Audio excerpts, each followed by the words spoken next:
hey, can you like introduce what price you want and what was the product?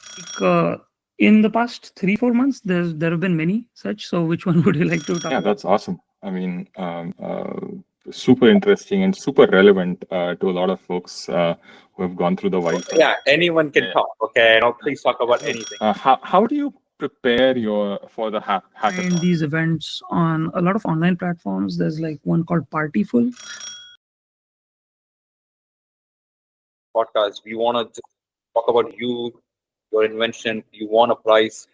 Let's talk a little bit about it, right? Like, hey, can you like introduce what price you want and what was the product? Sure. So like in the past 3-4 months, there have been many such. So which one would you like to talk about? Maybe specifically the National Hackathon. Maybe we can start with that because that was the interest. But all the other ones are also quite relevant in the context of proper use of agentic AI and industry use of agentic AI. So basically, the National Security Hackathon is like once a year event. It's held by Shield Capital and Cerebral Valley in the Ferry Building in SF. And the sponsors are usually like the NATO tech guys, CIA tech guys, a few other like really important defense contractors and things like that. So initially I went there just for the vibes, I guess. I didn't really know what would happen because when you go to these places, it's mostly hard tech, right? Like a lot of them have like sensors and like all of that stuff. And I don't think I ever worked on like hard tech since college. So it had been a while, but I did work on some sort of like training edge machine learning models, local machine learning models, things like that. So there was that angle to it. So when I saw this, I called up a friend who was into like hardware, and I said, you know what, let's go and see what we can do. It's interesting. So we went there. A lot of interesting guys, a lot of very competitive, interesting people there to meet, right, and network with. So eventually what we did was we started off with something else, then we pivoted, repivoted, and then we ended up with what we had right now, which is basically a airdroppable wildfire system. So what we noticed was that, wildfires in California, like I've been here since like 10 years now, and every year or every alternate year, there's a wildfire, right? No matter how much investment is put into the tech. So I was trying to understand why this was happening. So specifically the fires which happened last year in LA, right? Or like not even last year, like early this year, right? In LA, they had the point of inception of the fire to the actual till it became like a complete devastating fire was like 45 to 50 minutes. And currently all the systems that we have, all the tech that we have, right, even like satellites that we have, right, which are used to look at it, only scan for every 2 hours. So even with like the most cutting edge tech that we have, you get a window of 2 hours, and within those 2 hours, in the first 50 minutes, you'll probably burn down like a large part of the community. So the idea was that how can we make this compelling? So this is where I guess the Indian jugaad kind of mentality came in place, where I was like, why can't we make this so cheap that it can actually be just spread across everywhere, right? And then it kind of becomes a no-brainer to actually use something like this. So what we did was we got like a Raspberry Pi Zero, and then we got a bunch of sensors from like the sponsors that they had. So we had like a temperature sensor, we had a particulate matter sensor, we had a small IR camera.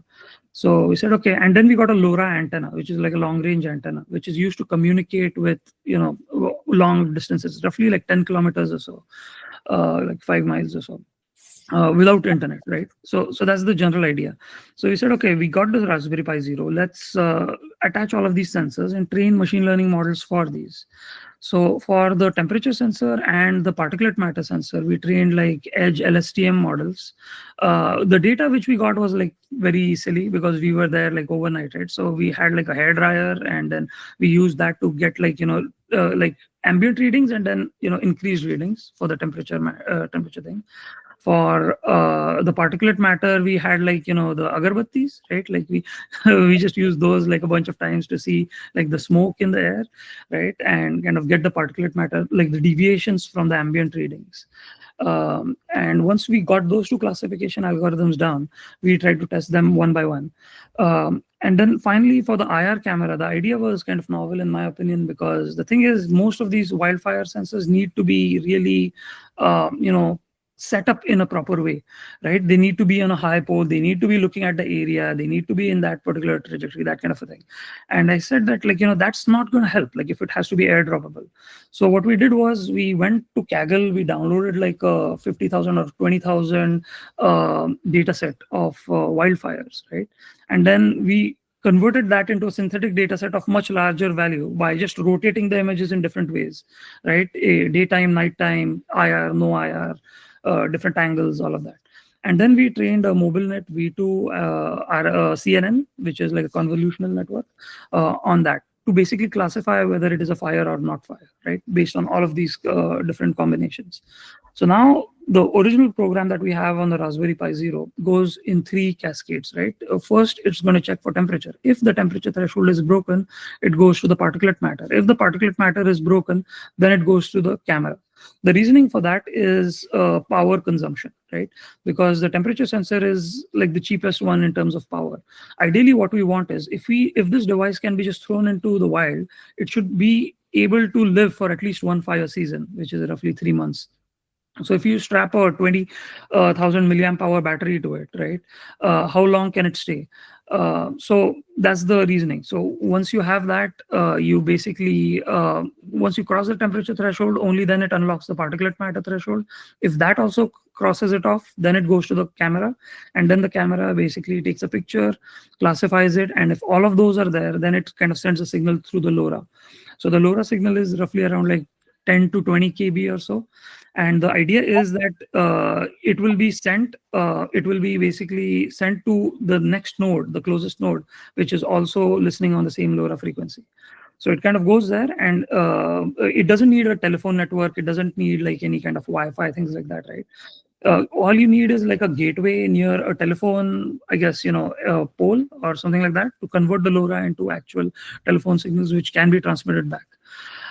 So we didn't kind of work more on the gateway part. We kind of did like the proof of concept with just the LoRa antennas and a couple of Raspberry Pis.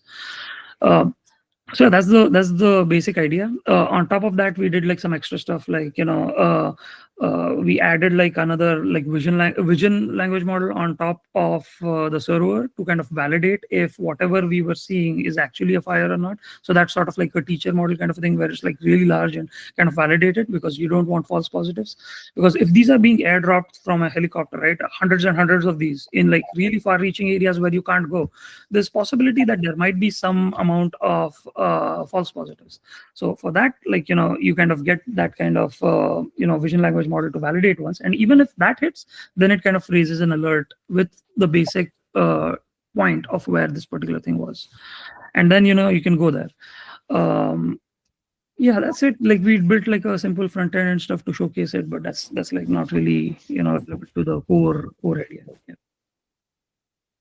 Yeah, that's awesome. I mean, super interesting and super relevant to a lot of folks who have gone through the wildfire, either directly or being impacted by the smoke that many of us in the US have seen. Yeah. Ronak, if you don't mind, I have a question about Anu's classes. Like, how does he prepare for a hackathon? First, how do you know about them? Like, if people want to go to hackathons, how do they get to know about them? Second, what kind of prep do you do? Are you a competitive coder? At this point, I'm going to date myself, top coder or lead code nowadays. Like, do you do all those things? Like, how do you prepare? Yeah, so I'll kind of start with the first part. Like, folks can find these events on a lot of online platforms. There's like one called Partiful, Partiful. Then there is one called Luma. So both of those are like great resources to kind of find these events, right? That's how I found this one. And then, yeah, in terms of mindset, right? Like, I mean, yes, I do enjoy coding like as a sport. So, I do a lot of lead coding and stuff like that.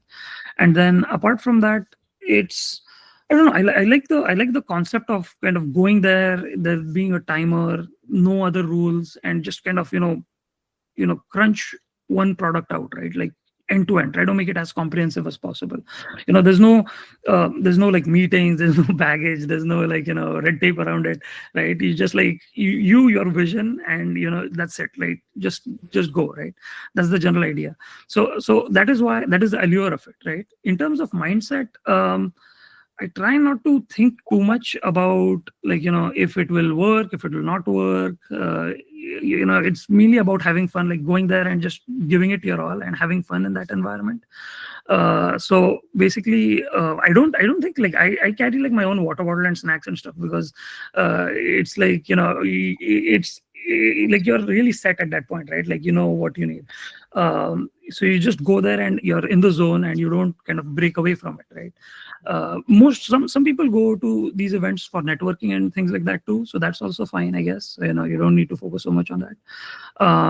Yeah, in general, I don't prepare much before that. I just have like vague ideas in my mind which have been bouncing around for a while, and I try to see if an opportunity is more well matched to that particular thing, right? So like right now I have a few robotics things which I've been kind of pondering on. So I kind of look out, if there's an event for robotics, then maybe that's a relevant place for that, right? Maybe not so much for, say, if it is like a voice AI event, right? Probably not so much there. So if I have a relevant idea and the event is kind of about more or less the theme, then that's a good place to kind of start, maybe, because because whatever you'll be building will actually be relevant in that sense. Yeah. Apart from that, like no expectations, go there to have fun, be in the zone, and yeah, just like That's cool. That's awesome. Yeah. You know what? I think that's something which is so good about like hackathon. You need to worry about like, hey, what's the business plan? You don't worry about any of these. You just go there and just build for the sake of building, and then you can like you to prioritize much ruthlessly, because you have like few hours and you decide, you make a result, work in a prototype. So that's something which is good about hackathons too. Actually, one thing I'd like to add there is that most of the time I've experienced that the judges really value the fact if there is a business angle to it, right? A business plan to it, or if you have put thought into that. Because I've seen very silly projects as well, right? Like which are just like for the fun of it, and like even I've made those, honestly.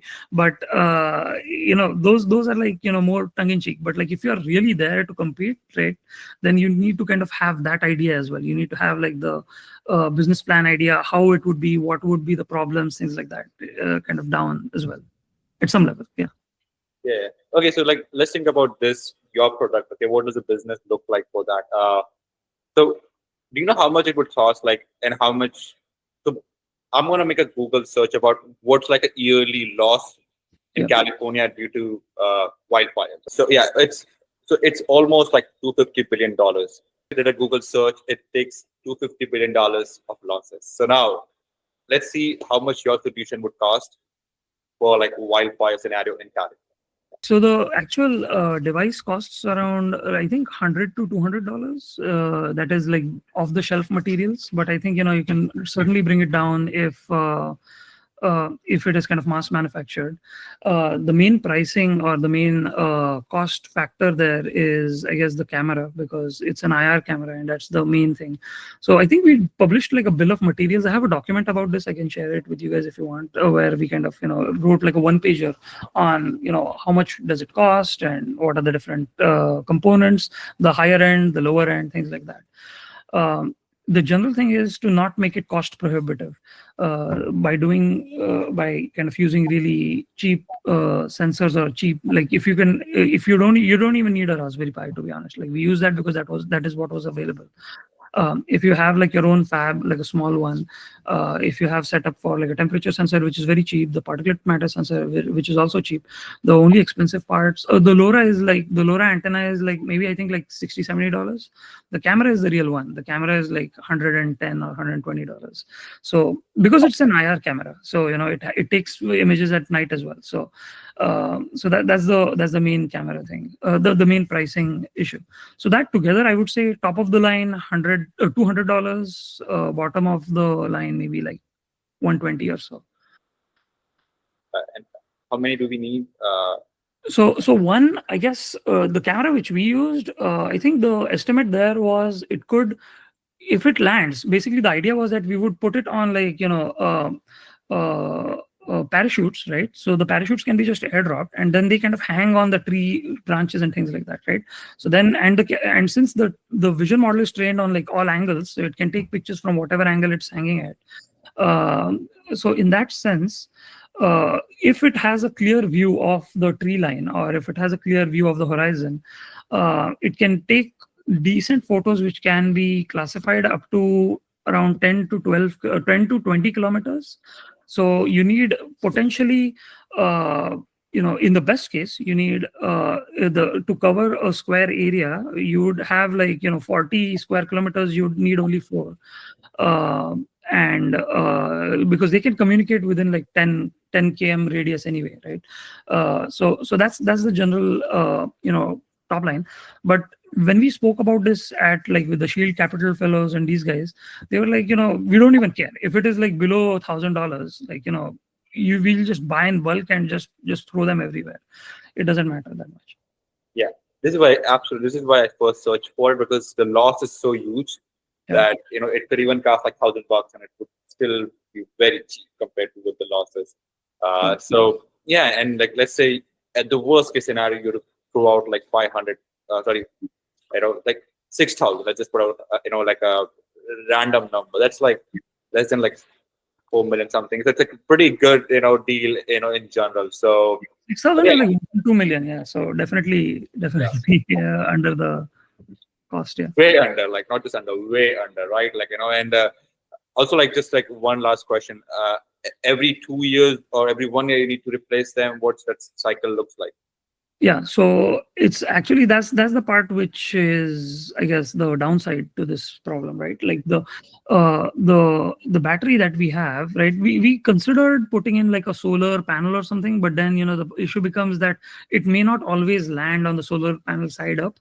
So that's the issue. But with like ideally, if you place it by hand instead of a just airdrop, then you put a regenerative solar panel, the price goes up by like around $60-$70, but then its lifespan extends by at least like another 2 months or so. So based on that, we were like, okay, maybe not, it's just 2 months, it's not even like 100% of the original 20,000 milliamp hour battery. So that's the general idea, but yeah, you'll have to change it every 3 months at least. That's a problem. So we didn't really think too much about the environmental consequences as well, is something that I'd like to call out, because if these will be like kind of dumped in mass every 3 months or so, they're going to cause a lot of e-waste in nature for no reason. So that's like one downside to that as well. So maybe I guess the suggestion would be to only put them in like super high risk or unreachable areas or something like that. But yeah, that's pretty much I think absolutely. I think that would be a good fit for like a place where you cannot just go there and at a high chance of wildfire. You got a like specific area, and then you can go and do it every 3-4 months. You can update them. Throwing them in the air from the air is like much easier than actually going there in person. So yeah, that sounds great. You also want to talk about like other use cases, right? So so the other use cases, like the thing was, when we kind of showcased this at the event, wildfire was like the least discussed topic of this, right? Everybody was interested in other use cases. So we were approached by a vet who did like some 2 or 3 tours in Afghanistan, and he's currently at Stanford, and he's also working in tech and AI in general. And his thing was that it could be, this was from his experience, right? Like he would say that he would be in these like mountainous hilly regions where he would have only 3 officers with him, right? And he's like the commander, and he needs 1 officer to keep an eye for tanks coming in from this side, 1 officer to do some other recon work, and 1 officer at like the base that they have. You would say that the resources would be spread thin immediately, and there's like no cell coverage, no nothing like that. It's like within that area or whatever, and it's very difficult for him to he has to put a person there sitting with binoculars looking at like a road constantly.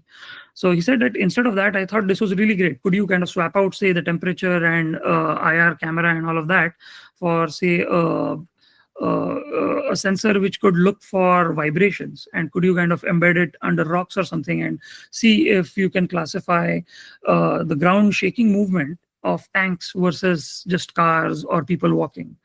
And if you could do that, then that would be great, because usually what most of the defense guys do is they monitor for this kind of activity of tanks, activity of heavy vehicles with like arms and stuff like that. So if you could classify that, that would kind of free up that resource who's just sitting there every day just looking at the road, and then that could be put to better use. So that was like one of the use cases which they said. Another use case which fellow from the Navy was asking about is, do LoRa antennas work underwater? Because he was like kind of interested in, I didn't know about this. These are like underwater drones. So that's basically like a small torpedo kind of a thing which doesn't blast, but it has like a fan behind it or a propeller behind it, and it kind of propels forward. And they also make a very weird noise. Some of the more relevant to India, I guess, use cases that we were discussing were, drone monitoring systems, right? Long-range drone monitoring systems. So how would you do that? Like especially in hard-to-reach parts of J&K and things like that, right? If you have like drone incursions, how would you identify those? So you could very easily classify, like with a microphone, you could classify drone noises versus non-drone noises, and have that kind of be daisy chained through the LoRa network towards you to identify what's going on. So these were like a couple of other like defense only use cases. We went with like the simple wildfire use case, but yeah, I guess like people saw a lot more different angles to it. This is interesting. I'm just thinking about this. What do they do today for this? Because this is a pretty heavy use case, right? Like India needs this, J&K for sure. US needs this. What do they do today for this kind of purpose? So currently, I think there are a few pilot programs by a few defense tech firms which utilize similar technology. It's not like designed to be cheap, but these are like larger sets. I think Anduril has one which has LoRa tech to communicate off the grid for detecting movements and things like that. There are a few others. I think Vanavar Techno Labs, or these guys also have some. But yeah, basically, all of these are in pilot currently. Defense tech is like, from my conversations with VCs and other people who are working in this, because I actually kind of, since there was like a lot of good reception to this idea, I wanted to see if I'm not missing anything, if it is something worth pursuing, things like that, right? And many of them said that it's usually, there's like this thing called the valley of death, where especially in defense firms, where I guess the only customer is the government, right? And the government will basically give you like a grant in the beginning, and then it has to go through some legislative process to finally be approved, and then that process can be like who knows how long, and that is basically the value of death. So whatever grant that you have has to last you up till an inordinate amount of time that you don't know how long it will take. And that's where most of these defense tech firms or startups basically perish, because there's nothing there. So the solution to that usually is to have a dual use technology, which can be sold to customers as well, so that you can actually make profits and sustain yourself through that. So that's basically the wildfire angle to this as well, right? But yeah, so given that, I think the only firms which have been able to sustain and take this technology from piloting phase to actual use would be like one of the big firms who are currently in talks with the government. Yeah, that sounds good. It's a fair point. Okay, you got to have some revenue in, and then you could have that wait time until you get approved by the government. Pretty hard. It's hard to get approved by the government. So, but yeah, it's a very, very interesting tech. Okay, it has a lot of use cases. So wildfire, defense, both are pretty heavy cost industries, and this would be a good tech for them. Now, Atul, you got anything before we conclude on the call? No, I wanted to explore one this thing. Have you explored like specifically for the wildfire thing? Yeah. I was worried about the environmental impact of it, because you keep dropping these silicon things and then no one's collecting them. Yeah. But one thing that comes to mind is if there was a rotating swarm of drones, right? The way you mount this, and then you have these drones that keep doing the tour of duty, if you will, and you have these small lily pads on top of trees where they go sit. Once the battery is about to die, they take off and they go. Oh, that's actually a very good idea. Yeah, I didn't think of that. I know of this concept for, I guess, people use it to monitor the ranch and stuff, where it's like a really large property. Yeah. But this actually makes more sense in terms of environmental impact. Also, having a drone gives you mobility, right? So then you can actually just roam around and cover a lot more, and you need a lot lesser. Yeah. So I mean, from a capex perspective, your expense goes down. From an operating opex perspective, now you're only replacing things that have gone bad, and not something that it's not a consumable product. It's a reusable product. So from a product perspective, it makes more sense for the longevity of the company, because otherwise you're just pumping capital into the company to make it work. Yeah.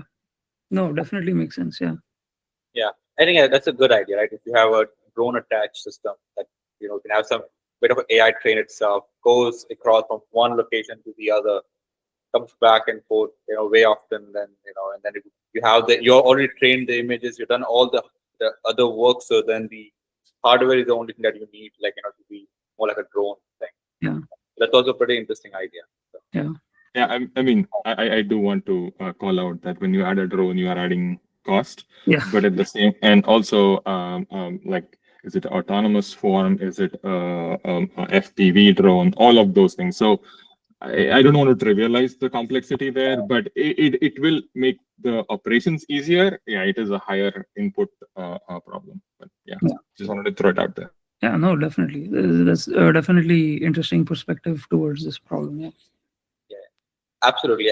I think, this is what happens when we build things, right? We start with a great idea, and then slowly we'll realize, oh, this is a constraint, oh, that's a constraint, we got to fix this. And I guess at the end of it, we reach somewhere, okay? And that itself is very, useful. So that's how all products work, right? So I have like one more interesting thing that I'd like to chat, because it sort of feels like a very informal chat here, right? Like, this is not related to the NatSec hackathon itself, but it's related to another one, but also something that I've been working on at my workplace as well, which is very interesting to me, and I think it'd be interesting for you guys as well at some level, and then maybe it'd be cool to have your inputs as well.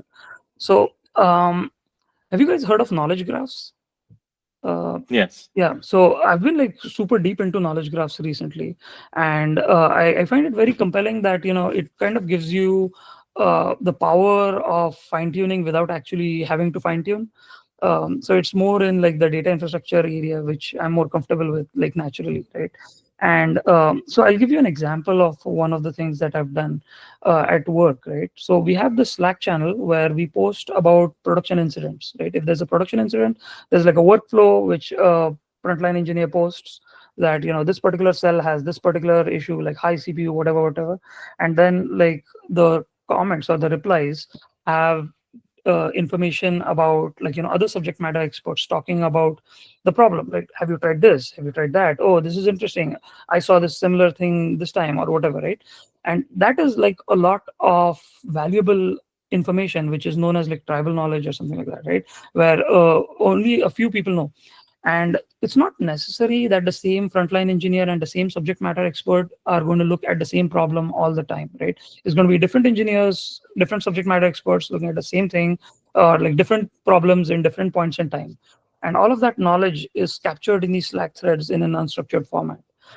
Currently, Slack has like a RAG setup or something in the search, but that's not as good, because like if you ask it, it's going to basically boil the ocean for the same thing, right? So that's it'll give you like the same answer. It'll give you yes and no, like if you ask it again. So that's like not as helpful. So my general thing that I did there, or which was interesting to me, and which has actually shown a lot of value to us, right, is converting this unstructured Slack threads into knowledge graphs, right? And then using an MCP server on top of these knowledge graphs, and then an agent to interact with the MCP server with a fixed set of questions. So the idea is that you have this production incidents channel. You convert that into like a schema, right? You have an incident, you have basically a problem, a solution, a potential solution, a root cause, some extra links, things like that. So what happens is it creates this link of a web of these different problems and solutions. And if you generalize it a little bit, if you canonicalize the problem sets or the solution names and things like that, what happens is you start to see this larger pattern of where other deployments may have seen a similar issue, where other solutions may apply to this particular problem. And this kind of shared brain of all of these different subject matter experts working on disparate systems, disparate problems, kind of comes together in a coherent, unified way. And that showed like insane value to us, right? Like earlier, when there used to be an incident, people would be like, oh, this incident we're okay with, we have a run book for this, that's good, like we know what to do, like boom boom boom, and you're good. But randomly you see this incident, you're like, oh my god, what to do now, right? Where's that guy who worked on it last time? Or like, does anybody know what to do? Or like, maybe we should just roll back and forget about it, right? Like but now, like, with this, you have like perfect historical recall of not only that particular deployment but any other deployment which showed any similar metrics or symptoms of this particular problem, and then the solutions which were taken at that point in time and how they would be applicable to this particular problem. And that has been like really awesome. And like we uncovered like so many interesting problems with that. Like we were able to now predict problems in the future. Like for one customer, right, they have like some summer sales or something, and we saw that they had like an issue last year, and this year also around like similar time we saw one of those issues. And that got me thinking. I was like, oh, why is this issue over here, right? Like we saw exactly same day last year. So then we kind of ran the whole thing, and we saw that just after that, after like 3 weeks, we started to see more like high CPU issues, things like that, because the sales cycle was like that, right? Like the initial first day, and then like whatever prime day or whatever you want to call it, like whatever that customer had, like that sale that came in later. So you saw that pattern, which nobody would have actually spent time thinking about, right? But now when we ran it now when you Google it, you see that, okay, this issue happened here. Now the next one is going to be in like 3 weeks. So now you can prepare for it. And then it kind of becomes like that. And this kind of gets automated. So it's not like, one customer, right? Everybody can do it. So you don't need to have somebody look at every customer all the time and things like that. So I think that has been super interesting to me personally, the use of knowledge graphs in this way. I implemented like a I guess, production incidents kind of variation of this in another hackathon, which also one was basically understanding interactions of drugs, which is very similar. So like the FDA has this adverse effects database, which is open source. So took that data, unwrangled it, and put it into a knowledge graph, put an MCP server on top, put an agent on top of the MCP server, gave it a bunch of set instructions, and then you can put a voice AI on top of it, and then you can basically chat with it. You can say that, oh, I'm like a 60-year-old person who takes warfarin, and I got a boo-boo here. So should I take ibuprofen, right? And then it basically goes through the knowledge graph and looks at drug interactions of warfarin and ibuprofen and your personal profile, and kind of can understand that, oh, you're more prone to blood clotting or bleeding or something like that, and that's why you should or should not take it, or you should consult a doctor and things like that. And these are things which you would probably call a nurse line or something, right? Because it's not really medical advice as such, but it's basically advice on the medication, right? Like, is this medication good or bad, or is there interaction, things like that. This is the stuff which people have to do themselves online, or they have to call a nurse and tell them about their condition, and then the medication, and then the nurse puts two and two together and says that, oh, you might bleed out or something like that. So this kind of self-serve automated service was something that I created for the last one. But yeah, that's basically something that I meant to. Yeah, knowledge graphs is a favorite of mine for a long time. Before knowledge graphs were knowledge graphs, this was basically ontologies. A lot of ontologies were also used in the past, WordNet and stuff. So it provides you a nice way. Knowledge graph provides you a way to represent entities. WordNet and other ontologies were nice to represent language as such. And the whole hypothesis was language would be the a representation of the real world, but then a lot of things happen. But yeah, knowledge graphs. Have you looked into the relational foundational models that Kumo and others are looking at? No, I have not. That's interesting. Oh, Kumo, you said? Kumo.ai, Yuri Leskovic from Stanford, it's his company. He's a professor. He dives deep into knowledge graphs, and not knowledge graphs per se, but relational foundational models. So very interesting this thing. But there are also other graph-based LLM efforts, and GraphRag is very well known, and GraphRag kind of took off for a while. But yeah, this is super interesting, man. Yeah,